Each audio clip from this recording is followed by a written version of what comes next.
দেশে অফুরন্ত খাদ্য সামগ্রী রয়েছে, সেগুলিকে সঠিকভাবে ন্যায্য মূল্য রেশনিং ব্যবস্থার মাধ্যমে দেশবাসীর মধ্যে বিতরণ করলেই চলে।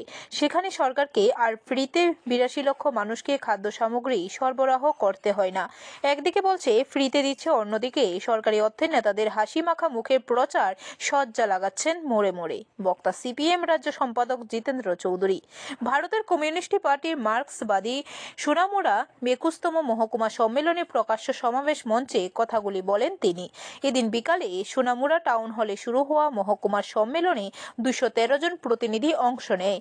সমাবেশে প্রধান বক্তার ভাষণে কেন্দ্রীয় সরকারের সমালোচনায় সরব হন সিপিএম রাজ্য সম্পাদক। সমাবেশে এছাড়াও উপস্থিত ছিলেন রাজ্য কমিটির সদস্য মানিক দে সহ অন্যান্য জেলা এবং মহকুমা নেতৃত্বরা। কিন্তু আমরা যেরকম একটা ব্যবস্থার মধ্যে এখন আছি, যেরকম একটা সরকারের অধীনে আমরা আছি, মুখে কি বলছে আর তাদের সেই বার্তাকে, অর্থাৎ তাদের সেই বক্তব্যকে হাজার লাখ কোটি গুণ আকাশ বাতাস বিদীর্ণ করে টেলিভিশন, রেডিও, পত্রিকা, ফ্ল্যাক্স,